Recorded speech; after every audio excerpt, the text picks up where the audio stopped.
லோக்சபா தேர்தலில் காங்கிரஸ் மற்றும் பாரதிய ஜனதா அல்லாத கூட்டணியை ஏற்படுத்துவது தொடர்பாக இடதுசாரி தலைவர்கள் மற்றும் பீகார் முதல்வர் நிதிஷ்குமார் உள்ளிட்டோர் டெல்லியில் ஆலோசனை நடத்தினர்.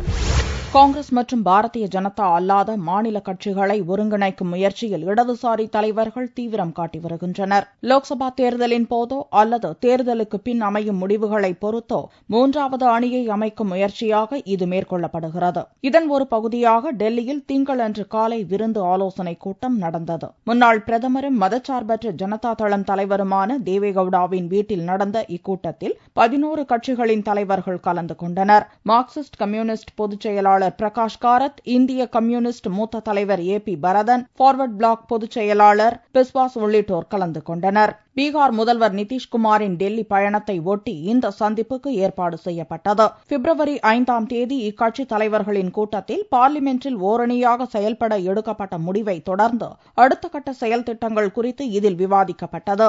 இந்த அணியில் இடதுசாரிகளுடன் அதிமுக, சமாஜ்வாதி, ஐக்கிய ஜனதா தளம், அசாம் கனபரிஷத், ஜார்க்கண்ட் விகாஸ் மோர்ச்சா, மதச்சார்பற்ற ஜனதா தளம், பிஜு ஜனதா தளம் உள்ளிட்ட 11 கட்சிகள் இடம்பெற்றுள்ளன. தேர்தல் நெருங்கும் நேரத்தில் இந்த அணியில் நெருக்கமும் அதிகரித்து வருவதாக கூறப்படுகிறது.